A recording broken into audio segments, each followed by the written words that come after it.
வணக்கம் மக்களே. இந்த பதிவுல பாத்தீங்கன்னா நம்ம ஆடி மாசத்துல வர செவ்வாய்க்கிழமைக்கான ஒரு பதிவு தான். செவ்வாய்க்கிழமைனாலே மங்களகரமான நாள், ரொம்ப விசேஷமான நாள். எத்தனை பேர் இதை சரியா பயன்படுத்திக்கிறாங்கன்னு தெரியல. ஸோ எல்லாருமே பயன்படுத்திக்கணும் என்ற விருப்பத்தினாலதான், அந்த ஆசையினாலதான் இந்த பதிவை நான் போடுறேன். ஆடி செவ்வாய்க்கிழமை எவ்வளவு விசேஷமான நாள் தெரியுமாங்க. நம்ம சில பேர் நிறைய கடன் இருக்கும், கடன் அவங்களும் அடைக்க ட்ரை பண்ணுவாங்க, நிறைய முயற்சி பண்ணுவாங்க, இருந்து வாங்க அங்க கடன், வீட்டுக்கு எவ்வளவுதான் பணம் சேர்ந்தாலுமே கடன் மட்டும் தீர மாட்டேங்குதுன்னு சொல்லிக்கிட்டே இருப்பாங்க. அந்த மாதிரி ஆளெல்லாம் நீங்க இந்த செவ்வாய்க்கிழமைய பயன்படுத்திக்கோங்க. சின்னதா ஒரு எளிமையான ஒரு பரிகாரம் செஞ்சாலே போதும், வேற ஒன்றும் இல்லைங்க. நமக்கு செவ்வாய்க்கிழமையில தினமும் பார்த்தீங்கன்னா, சாதாரணமாவே செவ்வாய்க்கிழமையில சாதாரணமாவே தினமும் 4:30 to 6 மணி வரைக்கும் வர்றது பாத்தீங்கன்னா நித்திய பிரதோஷம்னு சொல்லிட்டு பேரு. நம்மளும் இந்த பிரதோஷ காலையில பூஜை பண்ண அந்த அம்பாளுக்கு மனமுருகி ஒரு நெய் தீபம் வச்சாலே போதுங்க, நம்ம கடன் பிரச்சனை எல்லாம் தீரும். சின்ன வழிபாடு தான், அதோட பலன் அவ்வளோ பெருசா இருக்கும். அதை செஞ்சு பாருங்க, அந்த பலன் அடைஞ்சதும் உங்களுக்கு எப்படி இருந்ததுன்னு சொல்லிட்டு மறக்காம கமெண்ட் பண்ணுங்க. இந்த செவ்வாய்க்கிழமையில பாத்தீங்கன்னா, அதாவது ஆடி மாசத்துல 2026 நமக்கு 4 செவ்வாய்க்கிழமை வந்திருக்கு. நான் சொல்ற ஒவ்வொரு செவ்வாய்க்கிழமைக்கு செய்ய வேண்டிய பூஜையும் உங்களுக்கு எப்போ முடியுது, எந்த செவ்வாய்க்கிழமை முடியுதோ அந்த செவ்வாய்க்கிழமை நீங்க தாராளமா பண்ணிக்கலாம். வாரம் தான் பண்ணணும், 2வது வாரம் தான் பண்ணணும், 3வது வாரம் தான் பண்ணணும் அப்படிலாம் எந்த கட்டாயமும் கிடையாது. நமக்கு எப்ப டைம் இருக்கு, நமக்கு எப்ப செட் ஆகுது, நம்மளால எப்ப பண்ண முடியுமோ அப்ப நீங்க பண்ணிக்கலாம். ஆனா செஞ்சீங்கன்னா அதுக்கான பலன் உங்களுக்கு ரொம்ப பெருசா இருக்குங்க. கண்டிப்பா தவற விட்டுறாதீங்க. கடன் இருக்கிறவங்க கண்டிப்பா செவ்வாய்க்கிழமையில முடிஞ்சா நீங்க விரதம் இருங்க. விரதம்ன்றது உபவாசமா இருங்க. சாப்பிடாம காலைல இருந்து சாயந்தரம் வரைக்கும் இருக்க முடிஞ்சவங்க அந்த மாதிரி இருங்க. இல்லைன்னா உங்களுக்கு இல்லை சாப்பிடாமலாம் இருக்க முடியாதுன்னா சின்னதா பழமோ பாழோ இல்லைன்னா லைட்டா எதாவது டிஃபன் ஐட்டம் எதனா சாப்பிட்றதா சாப்பிட்டுட்டு கூட நீங்க இந்த பூஜையை பண்ணலாம். இந்த 4:30 to 6 மணிக்குள்ள பக்கத்துல இருக்க ஏதாவது ஒரு கோயிலுக்கு, அம்பாள் கோவிலோ சிவன் கோயிலோ முருகர் கோயிலோ எந்த கோயிலா இருந்தாலும் பரவாயில்லங்க, அந்த கோயிலுக்கு போயிட்டு ஒரே ஒரு நெய் தீபம் போடுங்க. அம்பாளை நல்லா மனசார வேண்டிக்கோங்க. அம்பாளையும் அந்த சிவபெருமானையும் நல்லா வேண்டிக்கோங்க. எங்க கடன் பிரச்சனை எல்லாம் தீர்ந்துடணும், நான் நிஜமாலுமே இனிமே என் வாழ்க்கையில கடனே இருக்கக்கூடாது, நல்லபடியா வாழ்க்கை வாழணும், எங்க வாழ்க்கை இனிமையாவது சந்தோஷமா இருக்கணும், கடனே இல்லாம இருக்கணும்னு சொல்லிட்டு மனசார வேண்டிக்கோங்க. வேண்டிக்கிட்டு வெளியே வரும்போது உங்களால முடிஞ்ச யாரோ ஒரு ஆளுக்கோ 2 ஆளுக்கோ அவங்களுக்கு சாப்பிட்றதுக்கு ஏதாச்சும் வாங்கி கொடுங்க. இதுதான் வாங்கி தாங்க அதுதான் வாங்கி தரணும்னு எதுவுமே கிடையாதுங்க. கட்டாயம் உங்களால முடிஞ்சதை செய்யுங்க. இந்த மாதிரி செஞ்சு பாருங்க, ஏதாவது ஒரு செவ்வாய்க்கிழமை கண்டிப்பா உங்களுக்கு பலன் கிடைக்கும். இல்ல உங்களால எல்லா செவ்வாய்க்கிழமையும் இந்த மாதிரி பண்ண முடியுங்களா, ரொம்ப சிறந்தது, ரொம்ப நல்ல பலன் உங்களுக்கு கிடைக்கும். செஞ்சு பாருங்க. அடுத்து இன்னொரு செவ்வாய்க்கிழமை, அடுத்த செவ்வாய்க்கிழமை என்ன பண்ணலாம்னு சொல்லிட்டு பார்க்கலாம். இதுவும் ரொம்ப எளிமையான ஒரு பூஜை தாங்க. நம்ம வீட்டில் எல்லார் வீட்லேயும் அம்பாலோட திருவுருவ படம் இருக்கும், அப்படிலாம் விக்கிரகம் இருக்கும். நம்ம வீட்லேயும் அம்பாலோட திருவுருவ படத்துக்கு முன்னாடி பால் பழம் நம்மளால முடிஞ்ச பழங்களை வாங்கி வச்சு அம்பாளுக்கு படைச்சு பூஜை பண்ணுங்க. அது ரொம்ப சிறந்த பலனை தரும்.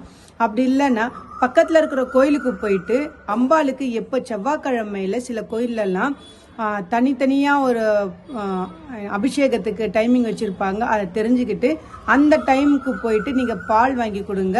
கூடவே பச்சரிசி மாவும் வாங்கி கொடுங்க. இந்த பால் பார்த்தீங்கன்னா நமக்கு சிறந்த வளத்தையும், பச்சரிசி பார்த்தீங்கன்னா நமக்கு பச்சரிசி மாவு நமக்கு பார்த்தீங்கன்னா நம்ம கடன் எல்லா கடனும் தீர்க்கறதுக்கு, அதாவது போன ஜென்மத்தோட கடனும் சரி இப்போ நம்ம வாங்கியிருக்க கடன் எல்லாத்தையும் தீர்க்கறதுக்கு ஒரு சிறந்த ஒரு பலன் தரத்துக்கு தான் அந்த பச்சரிசி மாவு வாங்கி தரும். வாங்கி கொடுத்து அம்பாளுக்கு அபிஷேகம் பண்ணும் போது அது இருந்து பார்த்தீங்கன்னா நல்ல பலன் கிடைக்கும். நம்மளால முடிஞ்சதுன்னா இந்த செவ்வாய்க்கிழமைகளை ஒரு வாரம் அம்பாளுக்கு நம்மளே கூட அபிஷேகம் பண்ணலாம். அது இன்னும் மங்களகரமான பலன் நமக்கு தருங்க. அடுத்து இன்னொரு செவ்வாய்க்கிழமை என்ன பண்ணலாம்னா, செவ்வாய்க்கிழமைனால என்னங்க சொன்ன மங்களகரமான நாள். இந்த பதிவு ஆரம்பிக்கும் போது அதான் சொல்லியிருந்தேன், அதுதான் இப்பவும் சொல்றேன். தெலுங்குல பாத்தீங்கன்னா செவ்வாய்க்கிழமைக்கு மங்கள்வாருன்னே பேர் இருக்கு. அவ்வளோ மங்களகரமான நாள் தான் இந்த செவ்வாய்க்கிழமை. இந்த செவ்வாய்க்கிழமையில வீட்டுக்கு வர்றவங்களுக்கு நம்ம எப்படி நவராத்திரியில வெத்தலை பாக்க வச்சு மங்களகரமான பொருள் கொடுக்குறோமோ அதே மாதிரி செய்யணும். நிறைய பேருக்கு பாத்தீங்கன்னா நவராத்திரியில செய்யற மாதிரி இந்த ஆடி மாசமும் மங்களகரமான பொருளை நிறைய வீட்டில் வாங்கி வச்சிருப்பாங்க. வெத்தலைப்பாக்கு, பூ, பழம், மஞ்சள், குங்குமம், இந்த மாதிரி அதே மாதிரி பொட்டு பாக்கெட்டு, மெஹந்தி கோன்லாம் இருக்குது பார்த்தீங்களா, அதெல்லாம் கூட எல்லாம் கண்ணாடி சீப்பு வளையல் இதெல்லாம் வாங்கி வச்சு ஆடி மாதம் பிறந்தாலே அவங்க வீட்டில் எப்போவுமே இருக்கும். எந்த ஒரு பெண்கள் வீட்டுக்கு வந்தாலுமே கொடுப்பாங்க. அதை நம்மளையும் ஃபாலோ பண்ண ரொம்ப நல்லது. வீட்டுக்கு வரவங்களுக்கு அதெல்லாம் வச்சு கொடுங்க. அதே மாதிரி செவ்வாய்க்கிழமையில கோயிலுக்கு போயிட்டு நம்மளால முடிஞ்சது ஒரு 5 10 உங்கள் வசதிக்கு ஏற்ற மாதிரி ஒரு 9 11 அந்த மாதிரி நமக்கு எவ்வளோ முடியுமோ அந்த மங்களகரமான பொருளை எடுத்துக்கிட்டு பேக்கில் வச்சுக்கிட்டு பக்கத்தில் இருக்கிற அம்பாள் கோயிலுக்கு போங்க. முதல்ல அந்த தாம்பூலத்தை அந்த அம்பாளுக்கு வச்சு அந்த அம்பாளுக்கு கொடுங்க. ஏன்னா அந்த அம்பாள் தான் எப்போவுமே பார்த்தீங்கன்னா தீர்க்க சுமங்கலியாக இருப்பாங்க, மகிழ்ச்சியோடு இருப்பாங்க, மங்களகரமானவளான உருவமே அவங்க தான். ஸோ அவங்களுக்கு ஃபஸ்ட்டு அந்த தாம்பூலத்தை கொடுத்துட்டு மீதம் நீங்கள் எத்தனை எடுத்துகிட்டு போயிருக்கீங்களோ அந்த கோயிலில் வர்ற மற்ற லேடிஸ்க்கு பெண்கள் யார் யார் இருக்காங்க அவங்க எல்லாருமே கொடுங்க. இதை கூட செஞ்சுக்கினா உங்களுக்கு அவ்வளோ நன்மைகள் கிடைக்குங்க, அவ்வளோ நல்ல பலன்லாம் கிடைக்கும். உங்களால் முடிஞ்சால் இதையும் நீங்கள் எல்லா வாரமும் செய்யலாம். ஒரு வாரம் தான் செய்யலாம்னு சொல்லிட்டு அவசியம்லாம் கிடையாது, கட்டாயம் கிடையாது. உங்கள் வசதிக்கு உங்களால் முடிஞ்சால் வர 4 செவ்வாய்க்கிழமையும் இந்த ஆடி மாதத்தில் பயன்படுத்திக்கோங்க. அவ்வளோ நல்லது நடக்கும். இதுக்கான பலன் உங்களுக்கு கண்டிப்பாக அடுத்த ஆடி மாதத்துக்குள்ளேயே கிடைக்கும். கண்டிப்பாக மறந்துடாதீங்க. இந்த காலத்தை நீங்கள் பயன்படுத்திக்கோங்க. கடைசி வாரம், அதாவது கடைசியாக சொல்ல போகிற ஒரு பூஜை என்னன்னா ராவுகால பூஜை. அம்பாளுக்கு உகந்தது ராவுகால பூஜை. ராவுகால பூஜை எப்பவுமே நம்ம பண்றது அது உங்களுக்கே தெரியும். இந்த ஆடி மாசத்துல பண்ணுங்க, உங்களுக்கு அவ்வளோ சிறந்த பலனை தரும். ஸோ இதுக்கான பதிவு தனியாக கொடுக்கணும் அவசியம் இல்லை. ஏன்னா இப்போ எல்லாருமே நம்ம எப்போவுமே வாரம் வாரம் ராவுகால பூஜையெல்லாம் பண்ணிட்டு தான் இருக்கோம். அதே பூஜையை இந்த ஆடி மாதமும் செஞ்சு பாருங்க. இது வரைக்கும் நீங்கள் ராவுகால பூஜை செய்யாத எத்தனையோ பெண்கள் இருப்பீங்க. இந்த ஆடி மாதத்தில் ட்ரை பண்ணி பாருங்கள். இப்போத்துலேருந்து தொடங்குங்க. உங்கள் வாழ்க்கை இன்னும் ரொம்ப நல்லா இருக்கும்.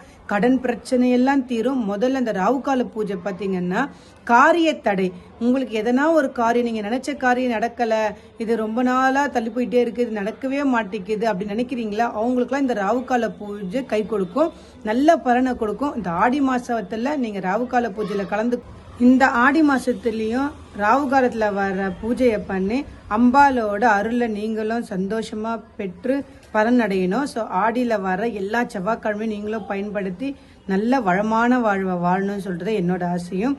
ஸோ அம்பால மனமுருகி வேண்டிக்கோங்க. இந்த ஆடி மாதம் நம்ம பயன்படுத்திக்கலாம். இந்த மாதிரி ஆன்மீக தகவல்களுக்கும் குறிப்பாக ஆடி மாதத்தில் இருக்கிற ஒவ்வொரு நாளுக்கான சிறப்புகளும், சிறப்பு வழிபாடு, சிறப்பு பூஜை, சிறப்பு பரிகாரம், என்னென்ன செய்யலாம் எப்போ செய்யலான்றது எல்லா தகவல்களும் நம்ம சேனலில் வந்துட்டே இருக்கோங்க. இந்த தகவல்கள் உங்களுக்கு கிடைக்கணுன்னா மறக்காமல் நம்ம சேனலை சப்ஸ்கிரைப் பண்ணுங்கள். அதே மாதிரி இந்த வீடியோ உங்களுக்கு பிடிச்சிருந்தால் மறக்காமல் லைக் பண்ணுங்கள், ஷேர் பண்ணுங்கள். தேங்க்யூ ஸோ மச் ஃபார் வாட்சிங் மை சேனல்.